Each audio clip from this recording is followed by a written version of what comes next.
ஹரஹர சங்கரா, ஜெய் ஜெயசங்கரா. எல்லோரும் good morning. இன்றைக்கி Saturday special என்ன பண்ணுறாங்கிறது மாமி சொல்லுவா. எல்லோரும் நோட் பண்ணிக்கோங்க. ரொம்ப நாள் ஆச்சு பத்திய சமையல். இன்றைக்கி பருப்பு தொகைகளுக்கு வறுத்து வச்சுருக்கேன். துவரம் பருப்பு ஒரு 50 கிராம், கொஞ்சம் உப்பு, ஒரே ஒரு மிளகா. இதுக்கு தேவையான தேங்காய், இந்த பருப்பு தொகையில் தேவையான தேங்காய். துவரம் பருப்பு என்ன பண்ணணும்? பருப்பு தொகையில் வறுக்கணும். எவ்வளோ போட்டு? ஒரு 50 கிராம் போட்டிருக்கேன். வறுத்துட்டேன், 50 கிராம் போட்டிருக்கேன். என்னென்ன போட்டிருக்கேன்? துவரம் பருப்பு, ஒரே ஒரு மிளகா வத்தல் 2ஆக கிள்ளி போட்டிருக்கேன். கொஞ்சோண்டு உப்பு, அதுக்கு தேவையான தேங்காய். பெருங்காயம் கிடையாது. இது வந்து இதுக்கு மிளகு குழம்புக்கு 1 டேபிள் ஸ்பூன் மிளகு, 1/2 டேபிள் ஸ்பூன் ஜீரகம், 1/2 டேபிள் ஸ்பூன் கொத்தமல்லி வரை, 1/2 டேபிள் ஸ்பூன் துவரம் பருப்பு. இது எல்லாத்தையும் நெய்யில் ஒரு முட்டை நெய் விட்டு இதை வறுத்து வச்சுருக்கேன். நல்லா மிளகு வெடிக்கணும், படபடன்னு வெடிக்கணும். ஜீரகத்தை வறுக்க வேண்டாம், ஜீரகத்தை பச்சையாகவே போட்டுக்கலாம். பாக்கி 3ஐயும் மிளகு, கொத்தமல்லி வரை, துவரம் பருப்பு, ஒரே ஒரு மிளகா வத்தல், இது எல்லாத்தையும் இதில் வறுத்து எடுத்து வச்சுக்கணும். இதில் கருவேப்பிலை போட்டு நான் அரைப்பேன். இதில் கருவேப்பிலையும் போட்டு இதில் வதக்கி அரைச்சிடுவேன் நான்.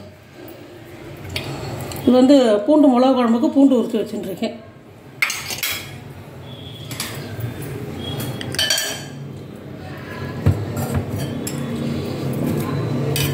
எல்லாத்தையும் அரைக்கணும். அரைச்சிட்டு வந்துடுறேன். அதுக்குள்ளே எண்ணெய் காயட்டும் மிளகு குழம்புக்கு. அதுக்கப்புறம் சொல்கிறேன் ஒவ்வொன்றா.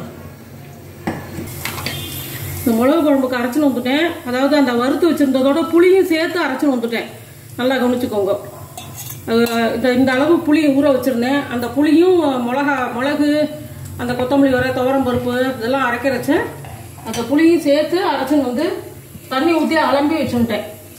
உங்களுக்கு வந்து புளி தனியாக கரைச்சா உங்களுக்கு சரியாக வராது. அதனால் அதுலேயே போட்டு அரைச்சுட்டேன். இந்த வறுத்து அரைச்சதை நல்லா பவுட்ரு பண்ணிட்டேன். மிளகு, ஜீரகம், கொத்தமல்லி வரை, துவரம் பருப்பு எல்லாத்தையும் இது பவுட்ரு ஆனதுக்கப்புறம் கொஞ்சம் கொஞ்சமாக அந்த புளியை ஊற்றி போட்டு கொஞ்சம் கொஞ்சமாக ஊற்றி இதை அரைச்சி இது பண்ணிட்டேன். இதுக்கு இதை ஊற்றிருக்கேங்களா, இதுக்கு தேவையான அளவு உப்பு, அவ்வளோதான். இது கரெக்டாக கொதித்து உங்களுக்கு கொஞ்சமாக வந்துடும். அதுக்கு தான்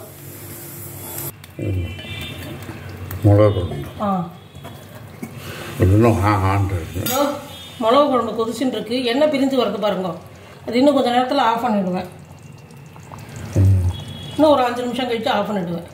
தொட்டுக்கிறதுக்கு என்ன பண்ணுறேன்? பருப்பு தொகையில் பண்ணியிருக்கேன். பருப்பு தொகையில் எப்படி பண்ணுறதுன்னு சொன்னேன். சொல்லிட்டேன். துவரம் பருப்பு ஒரு 50 கிராம், ஒரே ஒரு மிளகா வத்தல், தேங்காய், ஒரே ஒரு முட்டை நல்லெண்ணெய் விட்டுட்டு துவரம் பருப்பையும் அந்த மிளகாயும் போட்டு நல்லா செவக்க வறுத்துக்கணும். வறுத்து ஆற வச்சுட்டு தேங்காய், அப்புறம் கொஞ்சோண்டு உப்பு போட்டு இதை அரைச்சிடணும். பருப்பு தொகையில் அவ்வளோதான். சப்போஸ் இதை புள்ளவைத்தாளுக்கு பண்ணுறதா இருந்தால் மிளகா போடக்கூடாது, மிளகு போட்டு அரைக்கணும். பத்திய சமையலுக்கு நம்மளுக்காக ஒரு மிளகா வச்சேன். புள்ளவைத்தாளுக்கு போடுறதா இருந்தால் மிளகு 4-5 மிளகு வச்சு தான் அரைக்கணும். தேங்காய் வைக்கக்கூடாது. அதுவும் கறி பண்ண போகிறேன் தொட்டுக்கிறதுக்கு. அதனால் எண்ணெய் வச்சுருக்கேன். இதை வதக்கிட்டு காமிக்கிறேன் உங்களுக்கு. கோவக்காய் கறி. ஆமாம். ஸோ மிளகு குழம்பு, பருப்பு தொகை, கோவக்காய் கறி. ஸோ 3 தான் பண்ணுறேன் இன்றைக்கி. இந்த மழை பெஞ்சதுனால எல்லா பக்கமும் வந்து ஜுரம், சளி இந்த மாதிரிலாம் இருக்கிறதுனால இந்த மாதிரி வாரத்துக்கு ஒரு தடவை நம்ம வந்து மிளகு ரசம், கண்டஞ்சப்புளி ரசம், ஜீராம்பருப்பு ரசம், இந்த மாதிரி மிளகு குழம்பு இந்த மாதிரி எல்லாம் செஞ்சு சாப்பிட்டோம்னா குழந்தைகளுக்கு நல்லது, பெரியவாளும் நல்லது, உடம்புக்கு ரொம்ப நல்லது, உடம்பு வலியெல்லாம் போகும். ஸோ இதுதான் இன்றைக்கி பண்ணுறா. இந்த ஒன்றா செய்கிறப்ப காமிக்கிறோம். ஆமாம், கோவக்காய் கறிக்கு இன்றைக்கி வெறும் பொடி போடல, கொத்தமல்லி அரைப்பொடி போடல, காரப்பொடியும் உப்பும் போட்டு வதக்க போகிறேன். பெருங்காயம் போட்டு. சரி, என்னென்ன போட்டிருக்கேன்? கடுகு, உளுத்தம் பருப்பும் போட்டிருக்கேன். செவக்கணுமா? ஆமாம், உளுத்தம் பருப்பு செவக்கணும் கொஞ்சம். கோவக்காய் கறியும் உடம்புக்கு ரொம்ப நல்லது. நான் நிறைய பேர் சொல்லியிருக்கேன். இதில் கோழிக்காய் வச்சுட்டு டெய்லியே பச்சையாக 4 கோவக்காய் சாப்பிட சொல்கிறேன் டாக்டருக்கெல்லாம். அது என்னது, அது ரொம்ப நல்லது சாப்பிடுவோம் அப்படிங்கிறேன். அதனால் பச்சையெல்லாம் சாப்பிட முடியாது, வேணா அது மாதிரி வதக்கி வேணா சாப்பிடுவோம். மிளகு குழம்பு ஆயிடுச்சு, பருப்பு தொகையில் ஆயிடுச்சு. மிளகு குழம்புக்கு எடுத்து வச்சுருக்கா மாமி.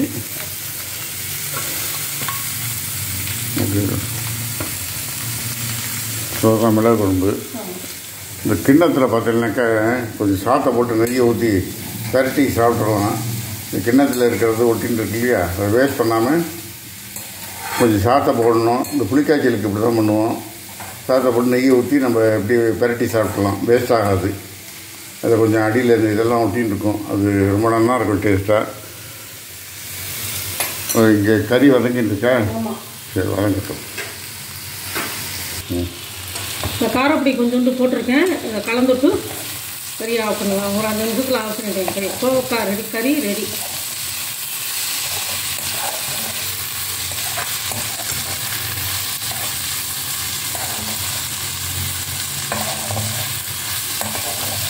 அவ்வளோதான். இன்னைக்கு மிளகு குழம்பு, பருப்பு தொகையல், கோவக்காய் கறி இன்னைக்கு.